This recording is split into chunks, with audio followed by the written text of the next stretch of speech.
Hello tout le monde, ça fait un petit moment que j'ai plus filmé parce que les travaux ont été à l'arrêt. Aujourd'hui, on est reparti avec la société Ecoforage pour le forage géothermique de la pompe à chaleur. Je vous montre tout ça en images et après je vous explique quelques détails. C'est parti!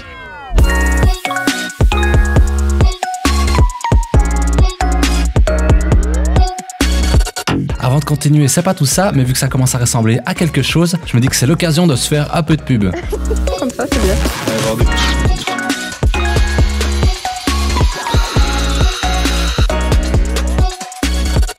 Malheureusement, l'été 2021 ne s'est pas vraiment passé comme prévu pour beaucoup de gens. Les inondations qu'on a connues en juillet ont fait pas mal de dégâts dans notre belle région.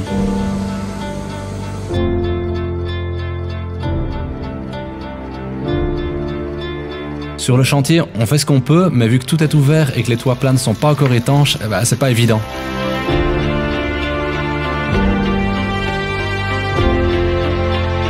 Mais bon, les petits réfugiés accueillis dans les combles, eux, ils ont l'air d'aller bien. Changement d'ambiance, parce que j'ai du lourd à vous montrer. On va s'attaquer au forage géothermique. L'idée c'est d'en faire deux, un là et un là. Bon, ça c'est sur papier, mais en vrai maintenant. D'abord, j'ai matérialisé les éléments enterrés, à savoir la microstation et la citerne d'eau de pluie. On va garder une distance de sécurité et on respecte les 5 mètres réglementaires par rapport aux voisins, ainsi que les 5 mètres par rapport à la maison.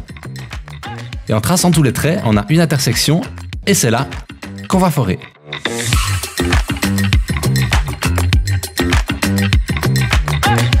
Pour le deuxième point, on se place à 10 mètres du premier forage et de la même manière que j'ai fait pour le premier avec une intersection de lignes pour trouver le point, je trace la future piscine, laissez-moi rêver, les 5 mètres de la maison, la limite de propriété reportée de 5 mètres et on a notre deuxième point.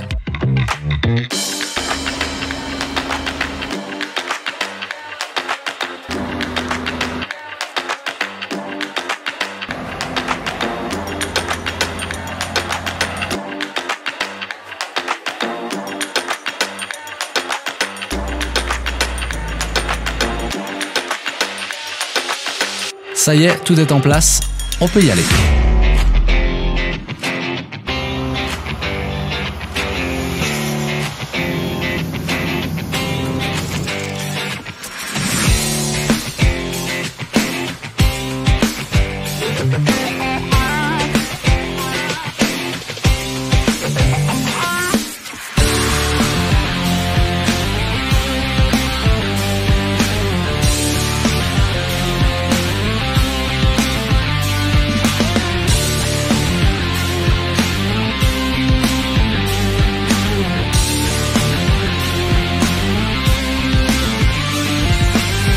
Le forage se passe en fait en deux phases. Ce qu'on vient de voir, c'est la première phase où on a foré les premiers mètres pour enfiler un tubage métallique dans le sol. On a enfoncé sur les premiers mètres pour l'épaisseur pendant laquelle le sol n'est pas suffisamment consolidé que pour pouvoir avoir le trait de tige qui continue sa course.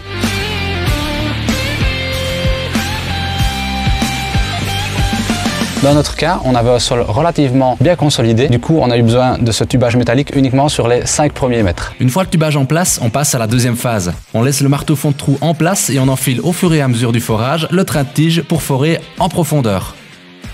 Mais avant ça, on va monter une petite cheminée pour diriger les poussières, parce que là, on va vraiment faire de la crasse.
Pour chauffer la maison, on va utiliser du chauffage par le sol et pour chauffer l'eau dans les tuyaux qui se trouveront dans le sol, on va utiliser une pompe à chaleur. La pompe à chaleur, elle va puiser son énergie dans l'environnement extérieur. On peut soit puiser l'énergie de l'air, du sol ou de l'eau si par exemple on a une nappe d'eau dans le sous-sol. Les pompes à chaleur les plus répandues, ce sont les pompes à chaleur aérothermiques. Ce sont les pompes à chaleur RO, c'est-à-dire qu'elles vont puiser la chaleur de l'air extérieur pour chauffer un circuit d'eau à l'intérieur. C'est le type de pompe à chaleur pour laquelle on a une unité extérieure qui ressemble à un gros climatiseur avec une hélice qui va pomper l'énergie qui se trouve dans l'air. Nous, on n'est pas allé vers ce système-là, on a choisi une pompe à chaleur sol-eau, c'est-à-dire qu'elle va puiser son énergie du sol pour chauffer de l'eau à l'intérieur. Il existe deux types de pompes à chaleur sol-eau, celle avec un captage horizontal et celle avec un captage vertical. Le captage horizontal, on a simplement des serpentins remplis d'un liquide caloporteur qui vont se trouver à plus ou moins 1 mètre, 1 mètre 50 au niveau du sol. Et le captage vertical, lui, se compose d'une sonde ou de plusieurs sondes verticales du coup.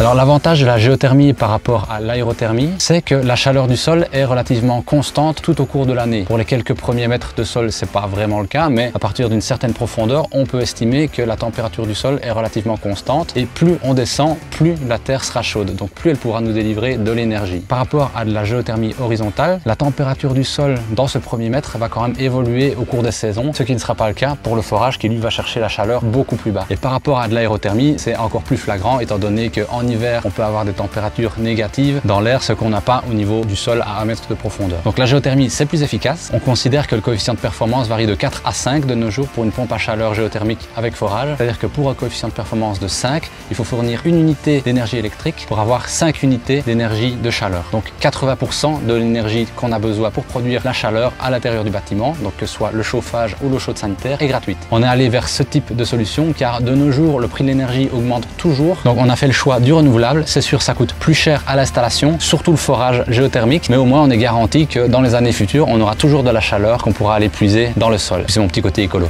Et dans un second temps, avec du photovoltaïque, on pourra être presque autonome pour notre production de chaleur.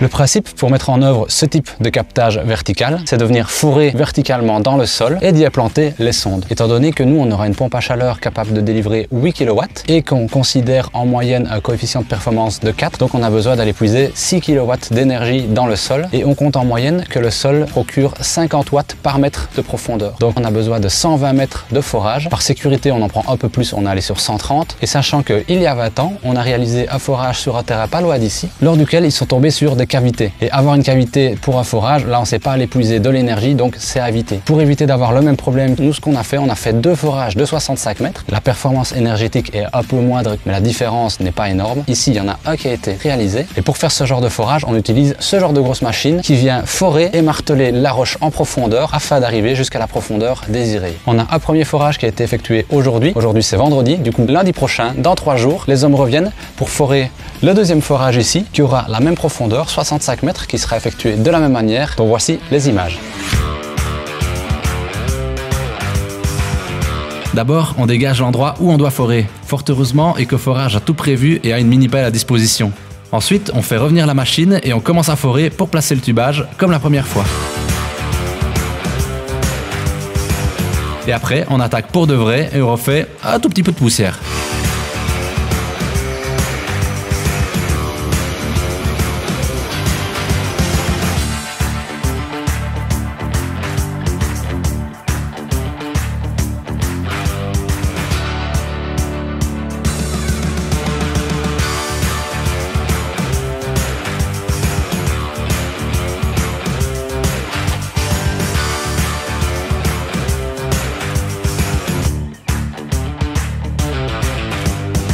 Et voilà le deuxième forage de terminé.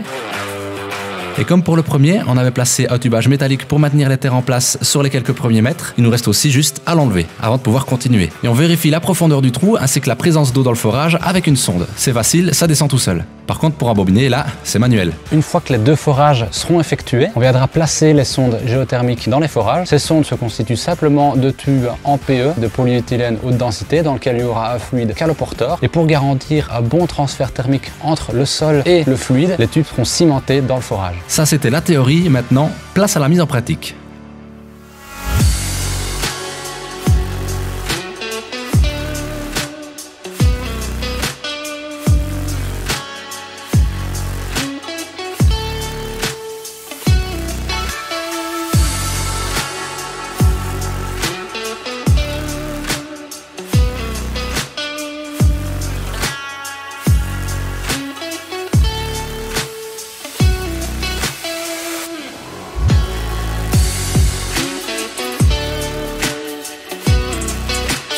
Voilà, les sondes sont en place. Maintenant, il ne reste plus qu'à les cimenter pour assurer le transfert de chaleur avec le sol. Et on va faire un bouchon de bâtonnite jusqu'au niveau de la nappe phréatique. Ainsi, le cimentage ne se mélangera pas avec les eaux souterraines. Et après coup, on se retrouve avec les sondes en attente d'être raccordées.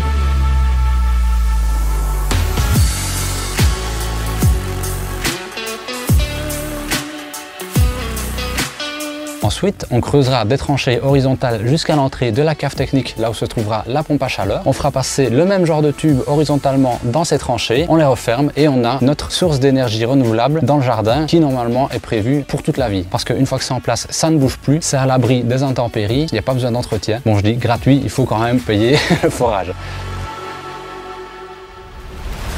Voilà, cet épisode touche à sa fin. Merci à l'entreprise Ecoforage pour leur bonne communication, leur sérieux et leur bon travail, ainsi que pour leur participation à cette vidéo. Et un merci tout particulier également à Jonathan pour ces images de drone qui sont au top. La réalisation de cette vidéo m'a pris pas mal de temps, pensez donc à vous abonner à la chaîne, partager mon contenu ainsi qu'à aller voir les autres épisodes. C'est votre meilleur moyen de me soutenir et de participer au développement de la chaîne. Et ça vous coûte pas un sou. Comme d'hab, on se retrouve en commentaire si vous avez des questions ou des commentaires tout simplement, je me ferai un plaisir d'y répondre. Et il me reste juste à vous dire à bientôt pour le prochain épisode où on parlera de